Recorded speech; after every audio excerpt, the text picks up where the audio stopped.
या सगळ्याविषयी बोलण्याकरता आपल्या सोबत अभय टिळक सर अर्थात ज्येष्ठ अर्थतज्ञ आणि Sheetal Carlo director general IMC या जोडल्या गेलेल्या आहेत. अभय सर, जो मुद्दा आपण सुरुवातीला सुद्धा उपस्थित केलेला होता सोनं चांदीच्या दरासंदर्भात, आज आपण पाहतोय जवळपास 6% घट झालेली आहे सोनं आणि चांदीमध्ये. ही अत्यंत जमेची बाजू म्हणायला हवी. ही परिस्थिती अशीच कायम राहील की येणाऱ्या काळात चढ उतार दिसतील? मला असं वाटतं की हा एकूण सगळ्या जागतिक स्तरावरती सध्या जी अस्थिरता आहे ना त्याचं प्रतिबिंब हे सगळीकडे पडत आहे. म्हणजे आपण जर अगदी थोडक्यात बघितलं तर अनेक वर्ष म्हणजे गेली काही दशकं अमेरिकी डॉलर हा आंतरराष्ट्रीय पातळीवरती सगळ्याच देशांच्या दृष्टीने गुंतवणुकीचं एक सुरक्षित माध्यम गणला जात होता.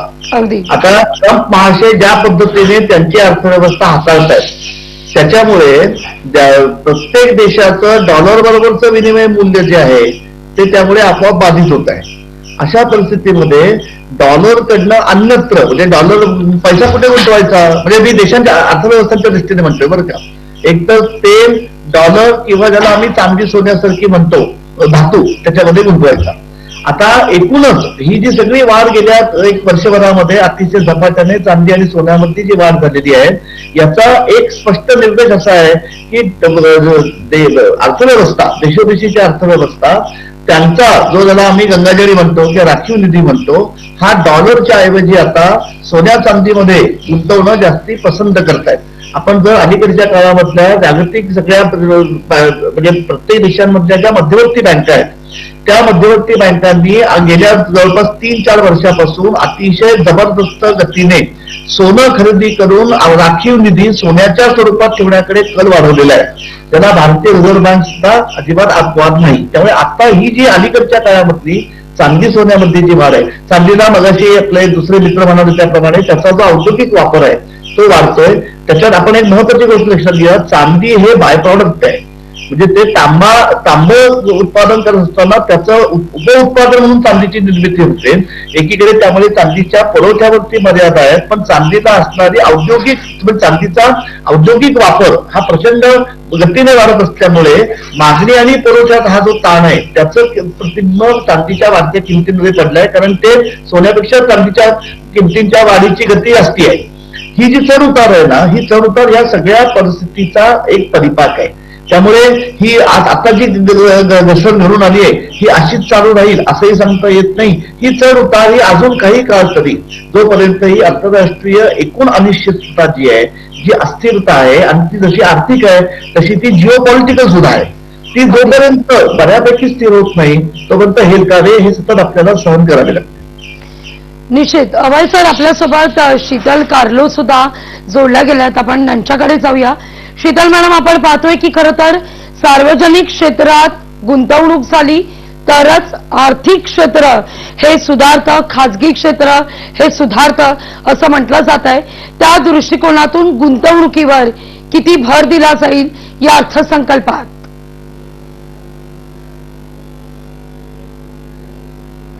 हे अर्थसंकल्प माझी अपेक्षा आहे की खूपच पॉझिटिव्ह आहेत. याच्यावर विशेष ध्यान महिलांवर आणि युवावर देण्याची, त्यांची कौशल विकासची उद्योग आणि उद्योगला खूपच फोकस देणार आहे.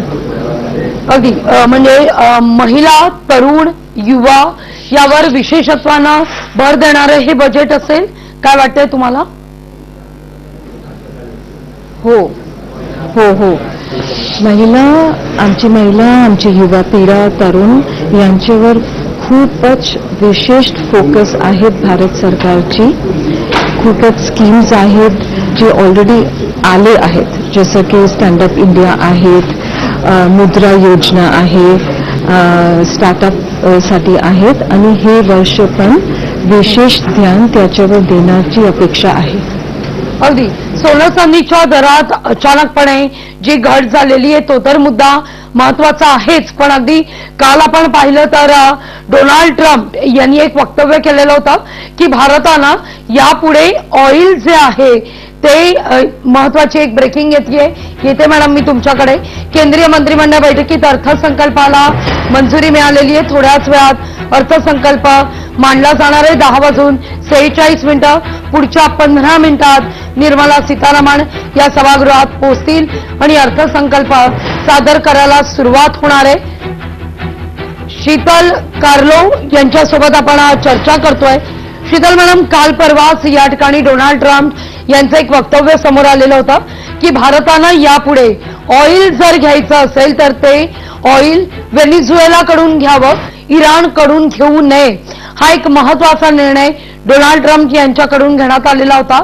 या सगळ्याचे पडसाद, कारण टॅरिफ नंतर हा अर्थसंकल्प सादर होतोय, त्यामुळे या सगळ्याचे पडसाद या अर्थसंकल्पावर उमटण्याची शक्यता नाकारता येत नाहीये.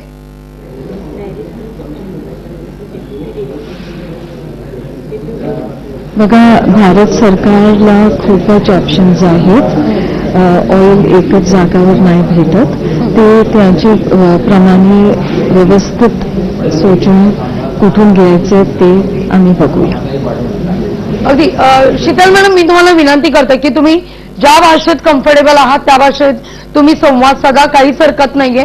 मुद्दा लोकांपर्यंत पोहोचणं, तो समजणं हे फार गरजेचं आहे. भाषेची चौकट आपण चर्चेमध्ये नको ठेवूया, कारण अर्थसंकल्प आहे, तो अर्थसंकल्प तितकाच महत्वाचा आहे. कारण देशाचा अर्थसंकल्प असला तरी बराचसा निर्मला सीतारामन तो अर्थसंकल्प इंग्रजी भाषेतून सादर करत असतात. त्यामुळे आपण चर्चा करताना तुम्ही भाषेचं दडपण ठेवू नका. बिनधास्त ज्या भाषेत तुम्ही कम्फर्टेबल आहात त्या भाषेत तुम्ही संवाद साधा. शीतल मॅडम, सगळ्यात महत्वाचं म्हणजे वस्त्रोद्योग, जसा तुम्ही उल्लेख या ठिकाणी केलात की टेक्स्टाईलच्या दृष्टिकोनातून देखील महत्वाचा निर्णय या बजेटमध्ये होऊ शकतो. काय वाटतंय तुम्हाला? What you feel about textile industry? Textile industry is a very, very important industry for India. Agriculture, textile is progressing, and there will be a lot of debates in that area and a very progressive focus and schemes towards agriculture, textiles, and specifically with regards to cotton. Another question is ITC Industries investor mostly loss of 1 lakh around crore after tax shock. What do you feel about there are more plans in budget, in a recent budget?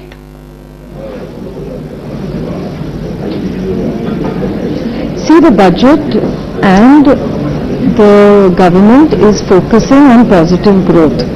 There will be rebates in every sector wherever possible, but it's very important at the same time to also maintain fiscal deficit.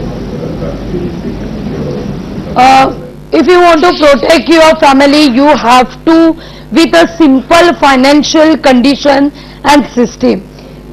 Which is more important in this union budget? What do you feel about it?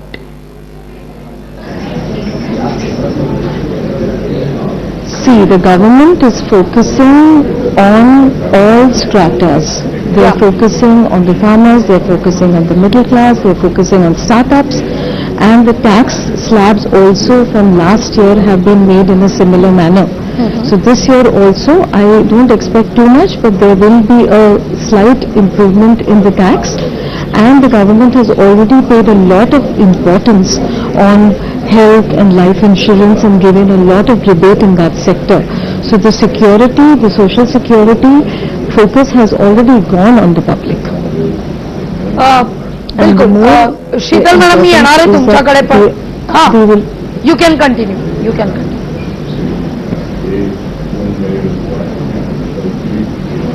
So the most important part is that if the tax rebate is in place and the other stress of health and health conditions are taken care of, the more money that comes in our hands, in the hands of the common man, the more the buying power will increase, and that is what I am quite sure will happen.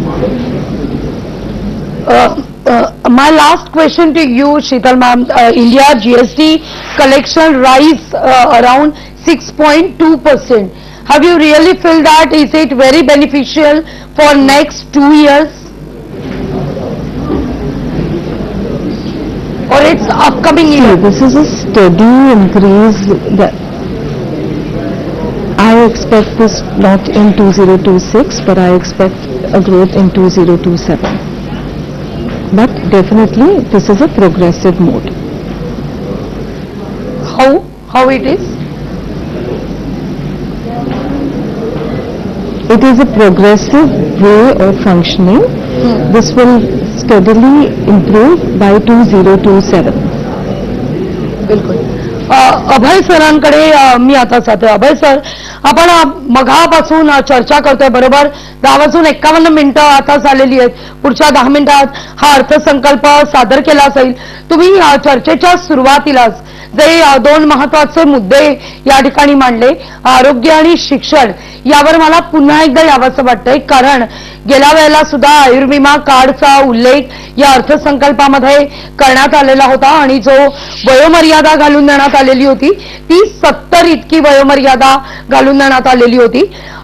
त्यावर देखील अनेक चर्चा झाले, त्यावर देखील संमिश्र प्रतिक्रिया सुद्धा उमटल्या की ही वयोमर्यादा 65 पासून करावी. या सगळ्याचा कुठेतरी विचार या अर्थसंकल्पात केला जाणार आहे का? आणि दुसरा सगळ्यात महत्वाचा मुद्दा जो तुम्ही या ठिकाणी उपस्थित केलात की आरोग्याच्या दृष्टिकोनातून परवडणारी रुग्णालय जी आहेत त्यावर विशेषतः भर देणं नितांत गरजेचं आहे. बदललेलं हवामान, बदललेलं आरोग्य आणि बदललेले काही आजाराचे वेगवेगळे फॅक्टर सुद्धा आपण म्हणूया, काही पद्धती बदलताना दिसत आहेत, उपचार पद्धती बदलत आहेत, खर्च वाढतोय. या सगळ्याचा कुठेतरी विचार परिपाक या अर्थसंकल्पात दिसेल का? ही आपली अपेक्षा अत्यंत रास्त आहे आणि ज्याला आम्ही अर्थव्यवस्थेची एकूण प्रकृती म्हणतो किंवा उत्पादकता म्हणतो, ती शिक्षण आणि आरोग्य सर्वसामान्य माणसाचं कसं याच्यावरती अवलंबून राहते. मला फक्त इथे नम्रपणे एकच असं निवेदन करायचं आहे की आपल्या संघराज्य व्यवस्थेमध्ये शिक्षण म्हणजे प्राथमिक शिक्षण, प्राथमिक आरोग्य हे मुख्यतः राज्यांच्या अखत्यारीतले विषय आहेत. म्हणजे केंद्र सरकार म्हणजे या 2 आणि केवळ इथं असं नाही, आपण एक लक्षात घ्या मॅडम, शिक्षण आणि आरोग्य हे आपली जी त्रिस्तरीय रचना आहे त्या तिन्हीमध्ये विभागलं गेलेलं आहे. म्हणजे केंद्र सरकारचा अर्थसंकल्प या संदर्भात जेवढा महत्वाचा आहे तेवढा राज्य सरकार त्यांच्या अर्थसंकल्पामध्ये किती तरतूद करतात आणि स्थानिक स्वराज्य संस्था त्यांच्या अर्थसंकल्पात किती तरतूद करतात याचा आपल्याला एकत्र विचार करायला लागेल. इथे मला फक्त आपल्याकडे आता फार वेळ नाही, मला मान्य आहे, एक मला इथे अत्यंत बाब नोंदवून ठेवायला पाहिजे ती अशी वाटते की पुढच्या वर्षापासून 8व्या वेतन आयोगाच्या तरतुदी लागू होतील आणि या 8व्या वेतन आयोगाच्या तरतुदी लागू झाल्यानंतर देशाच्या प्रत्येक राज्यावर त्याचे होणारे परिणाम वेगवेगळे आहेत. त्यामुळे शिक्षण आणि आरोग्यावरती या अर्थसंकल्पामध्ये ज्या तरतुदी होतील त्या राज्यांकडे जाणं, तिथून त्या स्थानिक स्वराज्य संस्थांकडे जाणं आणि 8वा वेतन आयोग लागू झाल्यानंतर त्याचे जे पडसाद राज्य सरकारांच्या आणि पर्यायाने स्थानिक स्वराज्य संस्थांच्या अर्थसंकल्पांमध्ये. अगदी अभय सर, तुम्ही जो या ठिकाणी मुद्दा उपस्थित केला, माफ करा मी मध्येच तुम्हाला टोकलं, पण पगाराचा जो मुद्दा तुम्ही उपस्थित केला की 7वा वेतन आयोग, हा फार जिव्हाळ्याचा विषय आहे प्रत्येकाचा. या अर्थसंकल्पातून सर्वसामान्य माणूस 3च महत्वाच्या गोष्टी पाहत असतो, 4 आपण म्हणूया, काय स्वस्त काय महाग, कर सवलत काय आणि पगारासंदर्भात काय अपेक्षा आहेत सर्वसामान्यांच्या. काय वाटतं तुम्हाला या अर्थसंकल्पातून या स्लॅबच्या दृष्टीनं, कर सवलतीच्या दृष्टीनं काय महत्वाचे निर्णय होऊ शकतात?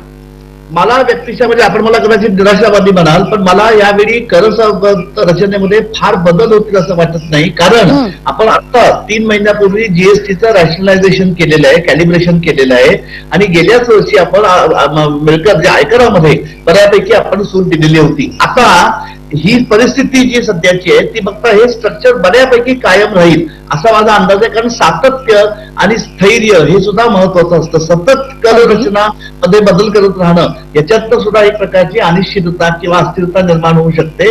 त्यामुळे मला असं वाटतंय या सगळ्या महत्वाच्या बाबींमध्ये, या बाबींसंदर्भात या अर्थसंकल्पामध्ये सातत्यावरती आणि स्थैर्यावरती भर राहील. निश्चित. अभय सर, खूप खूप धन्यवाद. या चर्चेत तुम्ही सहभागी झालात आणि या सगळ्याविषयी अधिक माहिती दिलीत. निराशावादी नाही म्हणणार तुम्हाला, पण वास्तववादी तुम्ही या सगळ्याविषयी जे भाष्य केलंय त्याबद्दल तुमचे मनापासून आभार. याच नोटवर इथंच थांबतोय, कारण वाजलेत बरोबर 10:56. पुढच्या 2 मिनिटात देशाचा अर्थसंकल्प सादर होणार आहे. क्षणाक्षणाचा अपडेट केवळ आणि केवळ लोकशाही मराठीवर. इथंच थांबूया.